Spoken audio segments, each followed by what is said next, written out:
Source है, वो हमारा कौन है? परमेश्वर है। हालेलुया। और हम क्या उसमें जोड़ते हैं? विश्वास रूपी जो तार होता है, हम विश्वास रूपी तार जोड़ते हैं। किससे? परमेश्वर से। विश्वास रूपी हम तार जोड़ते हैं, और तार में से अंदर क्या आ रहा था? बिजली आ रहा था, यानी करेंट आ रहा था। और जब हम जोड़ते हैं उसमें से क्या आता है? सामर्थ्य आता है। अब जब सामर्थ्य आता है तो हमारे जीवन में जो कमी होती है, हमारे जीवन में जो अंधकारमय होता है, हमारे जीवन में बीमारियां होती है, हमारे जीवन में रुकावटें होते हैं, हर एक प्रॉब्लम होते हैं, वो सब क्या हो जाता है? वो सब खत्म होने लगता है, वो उजाला हो जाता है। जब हम परमेश्वर से विश्वास रूपी तार को हम जोड़ते हैं तो परमेश्वर की सामर्थ, जो बिजली बह के आती थी, जो बिजली करंट आती थी, घरों में उजाला हो जाता था, उसी तरह जब परमेश्वर की सामर्थ आती है तो हमारा जीवन क्या हो जाए? उजालामय हो जाता है। Praise the Lord. और ये हम सामर्थ रूपी जो विश्वास रूपी तार हम कैसे जोड़ सकते हैं परमेश्वर से? एक हम कैसे जोड़ सकते हैं? वो हमारा है क्या? प्रार्थना का जीवन। वो है बाइबल पढ़ने का जीवन, एक अच्छा जीवन जीने का तरीका। ये क्या है? ये परमेश्वर से तार जोड़ने का तरीका है। अगर सच बोले आपका प्रार्थना का जीवन नहीं होगा, आपका बाइबल पढ़ने का जीवन नहीं होगा, तो जो सामर्थ आने वाली थी वो नहीं आ पाएगी। हालेलुया। अगर बीच में तार कहीं कटिंग है, अगर बीच में तार कहीं कट है, तो क्या आपके घर में बिजली आएगी? बिल्कुल नहीं आएगी।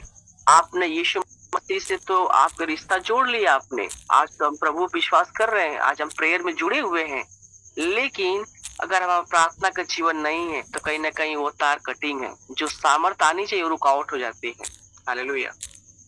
इसलिए अगर हम जुड़ तो गए हैं, परमेश्वर से नाम हो गया कि नहीं, मसीह तो है, लेकिन देखा जाए तो हमारा क्या है? ना तो हमारा प्रार्थना का जीवन है, ना तो हमारा कोई ऐसा जीवन है जो सच में परमेश्वर को भाए। तो कहीं ना कहीं बीच में कहीं तार क्या है? फॉल्ट है, और वो सामर्थ हमारे पास नहीं आ पा रही है। वो रुकावट के कारण हम हो रहे हैं। हम समझाने की कोशिश क्या कर रहे हैं कि परमेश्वर कह रहा है कि मैं तुझे सामर्थ दूंगा और तुम क्या हो जाओ? तुम सब कुछ कर सकते हो। कोई ऐसी काम नहीं जो हम नहीं कर सकते हैं। अगर हम बीमारों के लिए प्रार्थना करें, बीमार ठीक हो सकते हैं, है ना? परमेश्वर कहा कि तुम भविष्यवाणियां का करोगे, तुम बहुत सारे वरदान का परमेश्वर ने देने के लिए वादा किया है ना? वो होगा कब? जब सच में हम परमेश्वर से विश्वास रूपी तार को हम जोड़ लेंगे। सच में हम परमेश्वर से वो हमारा आत्मा का जीवन होगा, हम प्रार्थना का जीवन होगा, एक पवित्रताई का जीवन होगा। सच में पवित्र जीवन जिएंगे। प्रभु ने कहा मैं पवित्र हूं, वैसे तुम भी पवित्र बनो। जैसे परमेश्वर पवित्र वैसे हम पवित्र बनते हैं, तो तार हमारा बहुत ही अच्छे से जुड़ेगा, और परमेश्वर की जो सामर्थ होगी हमारे अंदर फ्लो करेगी। परमेश्वर की सामर्थ हमारे अंदर आएगी, और जो परमेश्वर करता था उससे बढ़ बढ़ के हम काम करेंगे। Praise the Lord. प्रभु हमसे कहते हैं कि तुम मुझसे बड़े बड़े काम करके दिखाओगे, तुम करोगे। और सच में ऐसा होता है। ये कोई छोटी बात नहीं कि परमेश्वर ने कह दिया था, ऐसा नहीं। आज बड़े बड़े काम होते हैं जो उस समय शायद नहीं होंगे, इस समय होते हैं। हालेलुया। जो उस समय जो काम शायद नहीं हुए होंगे, आज इस समय आज देखते हैं कि बीमारियों, आज इतने अनेक अनेक गंभीर बीमारियां हैं जो उसका कोई इलाज नहीं है, लेकिन परमेश्वर में आज उन सबका आज लोग ठीक हो जाते हैं। आज कैंसर के लोग ठीक हो जाते हैं, आज एड्स के लोग ठीक हो जाते हैं, जिसका कोई इलाज नहीं है। ऐसे बहुत सारी बीमारी जो इसका इलाज नहीं, लेकिन परमेश्वर आज भी क्या करते हैं? उसको चंगा करते। क्यों कर पाते हैं? क्योंकि उनका कनेक्शन जो परमेश्वर से जुड़ा हुआ है, उनकी सामर्थ्य परमेश्वर को उनके अंदर आती है, और वो क्या करते हैं? दूसरों के लिए प्रार्थना करते हैं, तो उनके अंदर से सामर्थ्य क्या होती है? बहती है, और वो लोग ठीक हो जाते हैं। मैं एग्जाम्पल के तौर पर बताना चाहता हूँ प्रिय भाई बहन। एक स्त्री थी, 12 वर्ष से लहू बहने का स्त्री रोग था उससे।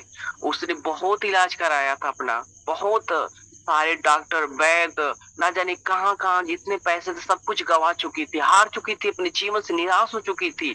लेकिन कहीं ना कहीं वो सुनी थी कि एक मसीहा जो आया हुआ है, एक यीशु मसीह के नाम का कोई व्यक्ति है, वो ऐसे रोगियों को, बीमारियों को चंगा करता है। उसने ऐसा सुन रखा था। लेकिन क्या उसने उस दिन निर्णय लिया। जब हम जीवन से जब हार जाते हैं तो कहीं ना कहीं जब हम एक जगह, लोग अधिकतर प्रभु के पास जब हर जगह से हार जाते हैं तो यीशु मसीह के पास आते हैं और वो जानते हैं कि लास्ट मार्ग यही है और यहाँ से हम जरूर छुटकारा पा सकते हैं। हालेलुया। अधिकतर लोग पहले संसार में ढूंढ लेंगे, हर एक चीज कर लेंगे, लेकिन फिर बाद में खुदा के पास आते हैं और खुदा के जब पास आते हैं निराश नहीं होते हैं। क्यों? क्योंकि सामर्थी परमेश्वर, हमारा जीवित परमेश्वर है वो। और ऐसे ही उसने सुना था और उसने निर्णय लिया कि आज मैं यीशु के वस्त्र को छूंगी, चंगी हो जाऊंगी। उसने विश्वास किया, उसने विश्वास किया कि मैं भले कुछ भी हो, मैं आज जाऊंगी, यीशु के वस्त्र को छूंगी और आज चंगी हो जाएगी। उसने क्या किया? विश्वास कर लिया, दृढ़ विश्वास कर लिया। और वो भीड़ थी, यीशु मसीह जब जाते थे तो लोगों की भीड़ लगी रहती थी साथ में, लेकिन वो एक स्त्री होते हुए भी उसने भीड़ की परवाह न करते हुए भी उसने गई और विश्वास से यीशु मसीह के वस्त्र को छू ली। और वहां पे लिखा हुआ है प्रिय भाई बहन की उसमें से क्या निकला? सामर्थ निकला। लिखा है कि यीशु मसीह से क्या निकला? सामर्थ निकला। Praise the Lord. और लिखा है कि जो स्त्री थी उसी घड़ी चंगी हो गई, जो बहुत वर्षों से 12 वर्षों से वो बीमार थी, उसका इलाज नहीं हो पा रहा, ठीक नहीं हो पा रहा था, लेकिन वो उसी घड़ी चंगी हो गई। उसी घड़ी, कोई समय नहीं लगा कि कुछ घंटों बाद, एक दिन बाद, 10 दिन बाद, ऐसी नहीं, उसी घड़ी चंगी हो। क्यों? क्योंकि यीशु मसीह में से क्या निकला? सामर्थ निकला। और यीशु मसीह जान गए कि मेरे अंदर से मुझे कोई छुआ है। उनके चेले बोलते हैं, हे गुरु, यहाँ तो भीड़ की भीड़ तेरे ऊपर गिरती है, तू कहता है कि तू मुझे कोई छुआ है। लेकिन यीशु मसीह कहा, नहीं, मुझे कोई छुआ है। क्यों छुआ है? क्योंकि लोग तो ऐसे गिर रहे थे, लेकिन कोई मुझे विश्वास से छुआ है, कोई मुझसे विश्वास छुआ है, जो मेरे अंदर से सामर्थ निकल गई। आप सच में एक अच्छे विश्वासी होंगे, एक दृढ़ विश्वासी होंगे, तो परमेश्वर की सामर्थ रुकेगी नहीं आपके लिए। आप सच में एक पवित्र जीवन जीने वाले हैं, सच में खुदा को हृदय